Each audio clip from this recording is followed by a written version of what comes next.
Loss. It's something we're all going to deal with at some point. Most of us understand that death is loss. Loss of life is obviously one of the biggest losses, but there are so many other forms of loss. One that I hadn't really thought of too much is the loss of free time. That's a loss. A loss of body function. That's a loss. So today I have brought a very sweet, kind, and well-informed on this topic, lady, Shanti Vani. Shanti, thank you so much for coming. You have a business called Transforming Grief. And out of so many people that I know, I read your bio, and you definitely are an expert in grief. Talk to me a little bit about that. What has brought you to this place? Yeah, I didn't realize I'm 73, so over all my years, even in childhood, I didn't realize that I was experiencing loss. I just knew that I felt really sad at times, very sympathetic and caring, and I had an older sister that was really difficult for me. And so over my lifetime, I did the best I could, but I think I accumulated a lot of sorrow. I spent time as a teenager crying in my bed in my room and not really knowing why. Right. And then I was a child of the 60s. So for better or for worse, I experimented, in the 60s. And I went to Woodstock and different things like that. So I came right out of my family world without resolving my pain and my grief. And then I moved into supposed adulthood, but carried on with some pretty dangerous and challenging activities, which I think many of us have done. And so accumulated a whole lot of sorrow and stress in my life. And you had a pivotal moment at some point. You shared in your bio. Can you share a little bit about that with us? Yeah. Are you talking about like the one in 1978? I think that's the one. Yeah. I can't actually see the story without my glasses on. Yeah, it was. I had fallen head over heels, crash, boom, bang, in love with a Vietnam veteran around 1971, and 73. He had been in active combat, and I was really attracted to him, and so I jumped into the relationship. Ended up marrying in 74, and I had a previous child, but we had 3 children together. Wow. And so I came out of that with, not to go into details, but a lot of trauma and a lot of pain. And so I was put on an airplane with my older daughter, and I went into to my mom's, and then I went into a mental hospital. And I think it was for from July to September, a few weeks, maybe 7 weeks or something like that. And it was a shock, and I had psychosis from the accumulated stress and having all the babies and postpartum and different things. Yep. And so when I finally got out of there, I said, I'm never going back into the mental health system. And so that experience turned me into a peer, what we call peers. Okay. Those of us who have been in the system. Yes. So, eventually I ended up feeling like, well, all these painful experiences are adding to my experience so that, and even at that point, I guess I mentioned to you that I was going up and down emotionally and physically. So I was in Boston, and so I'd go into the subway and I would go as far as I could. Sometimes I would just sneak through the subway because I didn't have money. And I'd go to the end of the line, and then I'd come back and I'd go to the other end of the line. And the cool thing in the Boston subways, it's all color coded. So I was like, what color am I now? I'd go blue or green or red.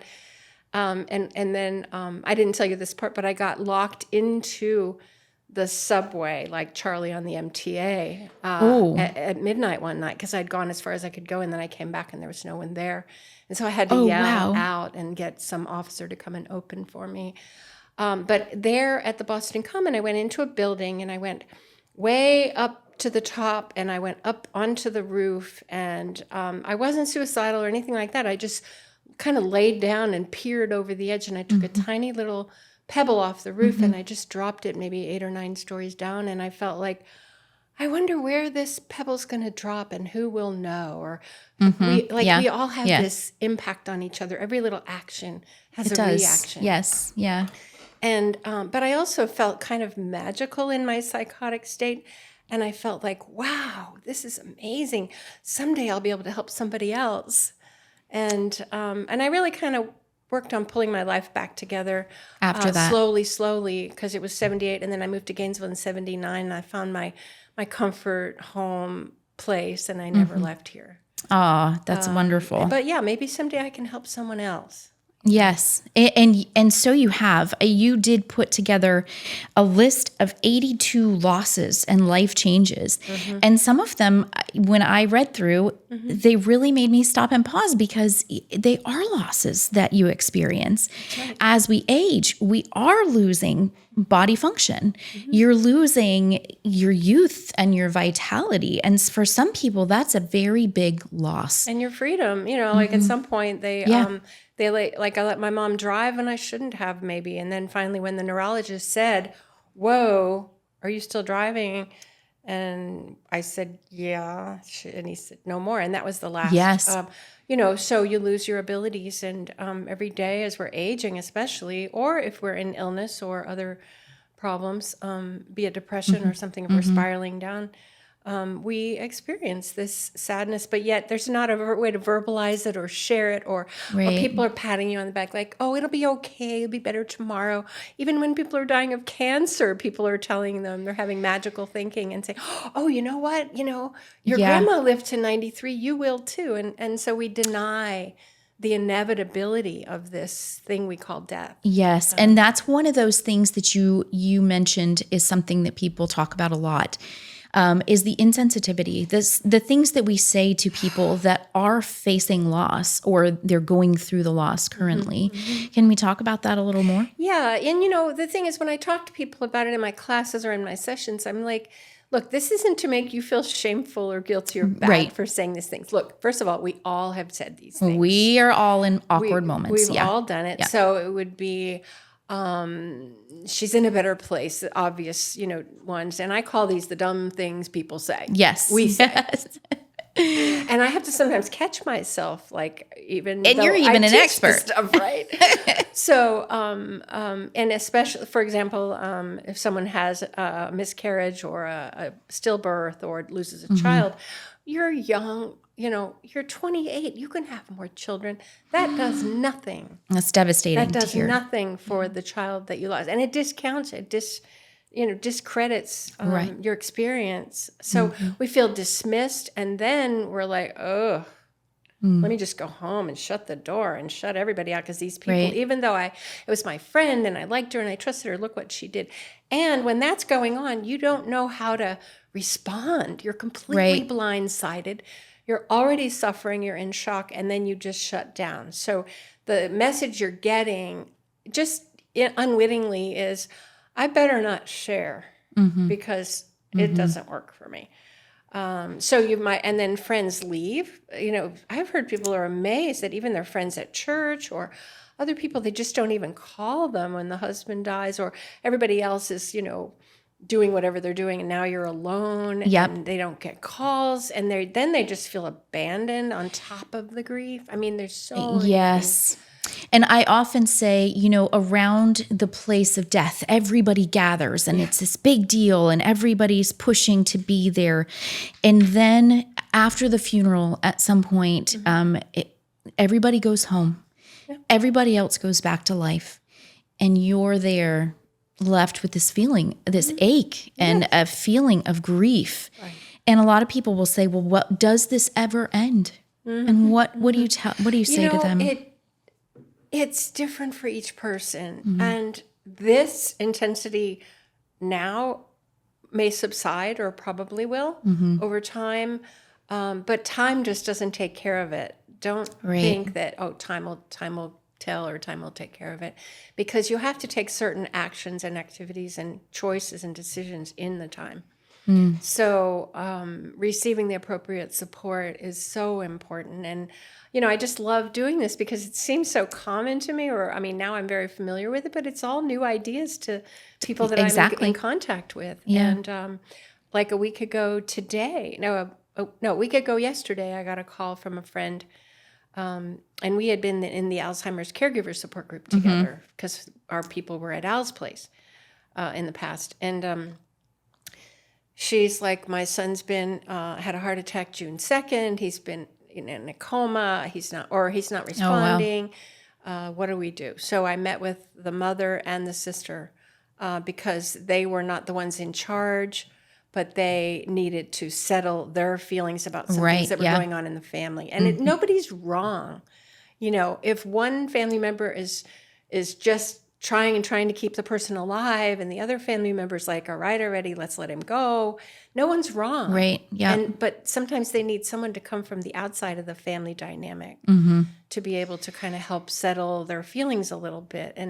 And just the acknowledgement that, you know, I really can't change anything about that situation. I can only change my view and what I'm putting out. Right. And you approach this with an era of intentionality, not just sitting back and letting the grief just happen and hoping that it goes away. Yeah. You seem to be very intentional about dealing with grief and coping with it and facing it. Yeah. And all those life experiences have given me that that burning desire to share the information that I do have. But I'm also always learning. When I'm in a class, I'm learning from the students. When I'm in a one-on-one with a family member, I'm learning. And just to take it gently, to keep my heart and my eyes and my ears open. Right.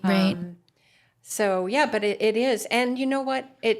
People are like, I don't know how you do what you do. And it's like, I understand that because I don't know how a brain surgeon does it. I'm like, what? Are you kidding me?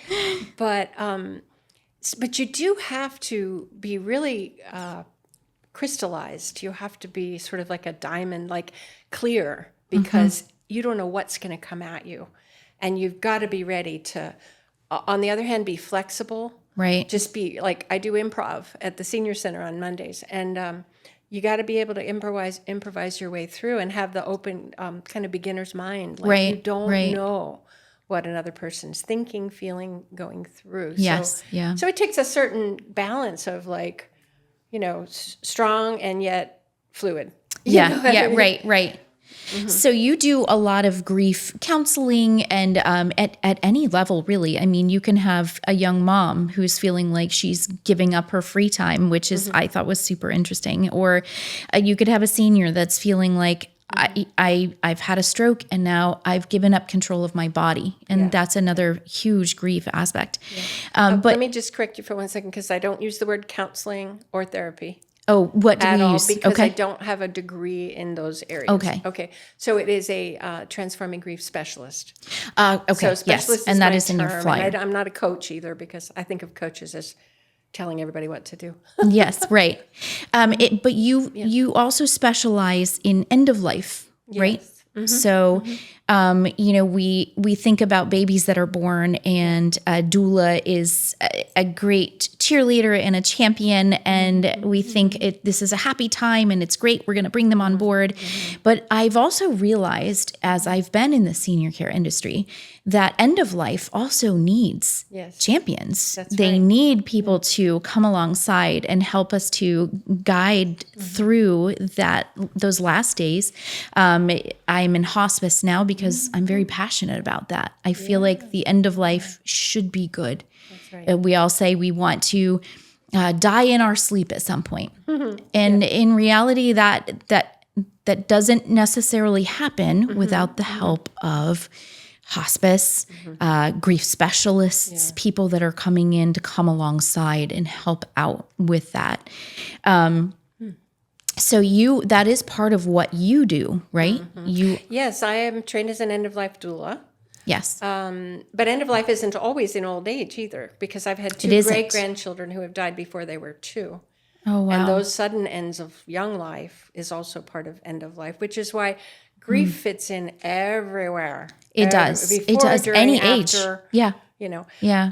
And so a doula, a birth doula is wonderful to have for support around the mother, the new adjustments. And so is a death doula or an end-of-life doula. And then some people don't even like the words, you know, whatever words you want to use. But a doula is appropriate. So I think it is. But also, death can be a joyful event. It absolutely can be. And in our culture, we are so pro-birth and anti-death. Yes. My dad was like that growing up. He changed as he got older and softer, and he changed his tune. But I don't want to die in my sleep. I want to die awake. Oh, wow. See, I want to that's very die different. alert. And unfortunately, the medical system, including hospice, can often just automatically push painkillers. Mm-hmm. But sometimes the dying person is not in pain, or if they are, because That I is had true. my babies naturally. I didn't have any medications or painkillers or anything, or epidurals or any of that. More power to you. And 3 were at home, and the first one was in a hospital. And so I wanted to be awake and aware then during Wow. the births, and I want to be awake and aware as I transition Wow. out of life. And so the thing too is some of us, do believe in the soul, the mind, the spirit, whatever, moving on into another body. Yes. I tend to think that it probably will in my case. And Yes. so all the good work I'm doing here in this life, I hope to continue. Yes. Yes. And so, and in some traditions, it's very important to be conscious of what seeds we're planting in this life so that we can reap good benefits in the next. Exactly. And I'll never forget, I think in my mind, I was going to be a doula, a birth doula once upon a time. Yeah. And then we went through the transition with my grandmother, and we had her in the home, and we had surrounded her, and I had the privilege of being in her room in the night when she was taking her last breaths, and I was able to call my family in, and we sang her to, I think, into the next life. Yeah. And I am 100% convinced that when my grandmother's eyes popped open, she did not any longer see us. Mm-hmm. We were seeing her see into eternity and seeing Christ. And it just was so impactful to me in that moment that I came away from that and said, I am not meant for the beginning of life. I am meant to be that light in the dark place at the end of life. So that has been very formative in my life. And I think that it's amazing that you're there, especially in the work that we do with dementia and Alzheimer's. Yep. It's a long loss. You've got the person there. You've got your loved one there, but they're really not there. Well, I moved in with Mom in 2015, and it was right after my daughter had died with her drug addiction and depression. She died in February, and that summer I got a live-in for a very short time because that did not work out. And so then I took her to Starbucks, I fired her, and I moved right in that day. Wow. Because I'm like, I'm the only one that can, Right. And I fortunately had help with my daughter with Mom, but she was also suffering the loss of her very close sister and her job. So I'm like, well, perfect. You come and take the other bedroom and help with Mom. And that was a blessing in disguise. Yes. Yeah. But the slow, the changes. But you see, what I learned to do is not see those changes as something bad. Ah, okay. I have learned to take life with equanimity because, there's the old proverb about what looks bad, then it's good. Mm-hmm. Like the guy breaks his leg. Oh, that's bad. But he can't go into the military. Well, for the family, that's good. Right. Yes. Things like that. So, you think, oh my God. And then all of a sudden, soon after you find, oh, there's another door open. But with Mom, I would just learn to accept that she no longer enjoys watching tennis. Everything we did, we always sat down and watched tennis. And then one day I turned on the tennis and she was just like, not there. Right. Music, same thing. She was completely about music. She was a court stenographer, and so she was number one in her field with words, and the first thing to go was her words, Wow. And so as she's not able to say what she wants to say, look her in the eyes with kindness and let her try. Yes. Yeah. Yeah. And so what we think, it hurts my heart that people say, oh, well, she's not your mother anymore. Oh, yes, she is. Yes, she is. Or those are other dumb things people will say, Yes. It's like, that's not the same woman she used to be, and she's not there. Well, she is there, just differently. It's just different. It's and different. The thing I always tell people is they may not know your name anymore, but they always know your heart. And I had a lady, one of my favorites that I cared for in the past, and she would say, darling, I do not know what your name is. but I sure do know I love you and you love me. And I would say, yep, that is exactly right.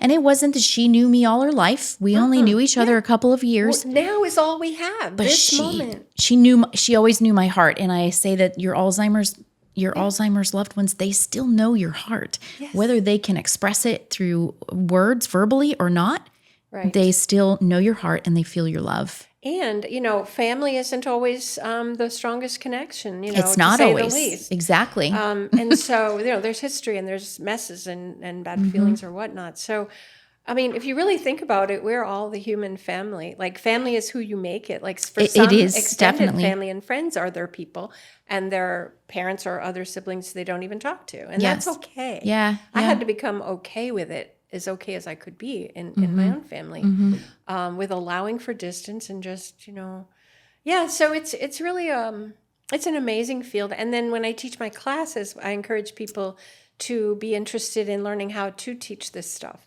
Yes. And how do you apply it in your life, and how is it going? And so I have an alumni monthly Zoom support group for anyone who's worked with me at all, anywhere. Oh, wow. And so they can come and just plan on it that one Saturday of the month. And I want to build more of that, because it's not just the time we have together now. It's like, okay, how are we down the road? Right. And coming back in. So because building those again, relationships. Loss happens in life all the time. You can't anticipate when it's coming, and you don't know what it is. And sometimes people will feel bad. You were mentioning that sometimes people say, well, I just feel bad. Yeah. I don't know why. I don't know why. Yeah. And here's why. You have a list of 82 losses. Yeah, it could be. And you and I were talking, we were kind of joking a little bit earlier, sometimes a woman that's lost several children, and now, she sneezes and she's got a trickle of something coming out. There's another one. And so that takes away a sense of freedom, and there's a loss with that. Even that, there's loss. So there's all these losses, and we really do need to be intentional about how we handle it when we are facing loss. And it's also about how we view that incontinence or that moving, or how long we hang on to the bad feeling. Right. Yeah. Are we going to hang on to it for 5 years, or are we going to hang on to it for 5 minutes? Right. Yeah. And when you can call someone and say, wow, I just felt crappy about this that happened, and they go, oh, tell me more. I'm with you. I hear you. Not, oh, well, you'll be all right. Just wear this or do that or drink less water. This will pass. Yeah.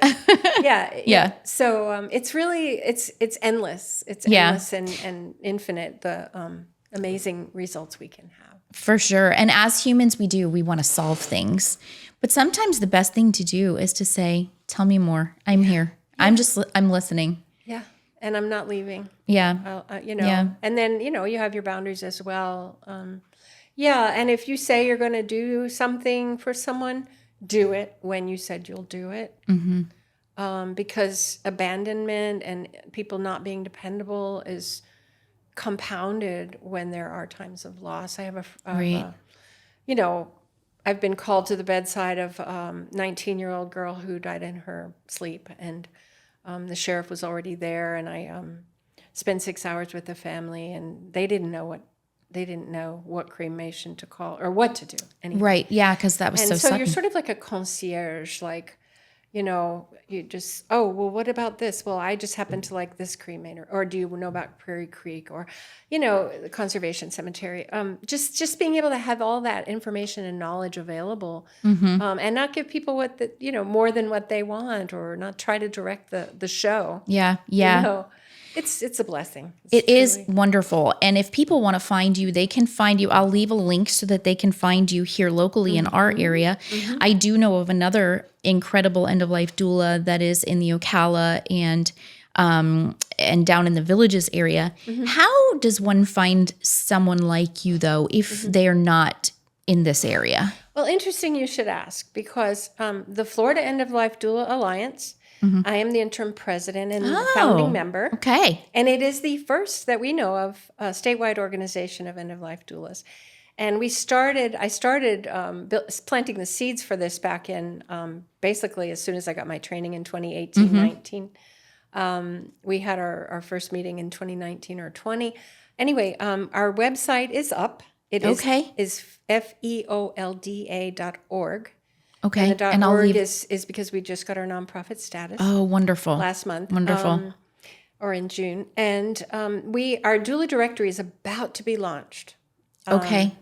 And so people can still go there and find some of us, the board of directors and some of us, but it's about to get going now. But it has a lot of information too about what doulas do, what the benefits are, and we'll keep building it more with links. And Okay. That's very exciting because like we mentioned earlier, I think everybody thinks of birth as being this thing where everybody comes alongside and helps and supports. Be positive. And in death, we think, okay, well, we're going to gather around for the last few days, and then we're going to have a funeral or a celebration of life, and then everybody goes back to life. Yeah. And you've left some people there in the middle just reeling. And so I think what you're offering is incredible, and I'm excited to see more of this happening, more end-of-life doulas come alongside. I think we're really breaking out of the box now. I think it's really getting going. I agree. And you don't just do end of life. You could talk through other forms of grief. Absolutely. I've had a woman who had multiple miscarriages, and then she finally went and got some medical care for it. People who's, all kinds of situations. And I also encounter a lot of times I'll encounter seniors that are experiencing loss as their bodies are changing and as they're having to make some life-changing transformations. So they might also benefit from absolutely some time with you. My friend, her son having died, she's in her, I guess, late 80s, and he was in his late 60s, and he just died. The day after we talked Thursday, he died Friday. Oh, wow. But she was so grateful that she'd had a chance to clarify some things and settle her mind and her daughter's mind. And awesome. So it's important. Well, is there anything more you can think of before we close out that you just really want to share? Anyone can do this. It takes practice. Anyone can open up and share and be available to others. We all just help each other out along the way. Even if you don't choose to do it for a profession, you could just learn how to listen. Yeah. And my website is www.shantivani.com. And I will share that in the links for everyone. Thank you so much. So thank you all for joining us on another podcast. If you haven't liked this episode yet and you haven't subscribed, I would ask that you do that. And please make sure that you share this with someone because this is a great tool for a lot of people. So thanks for joining our podcast. We look forward to seeing you in the next one. Thanks, Julie.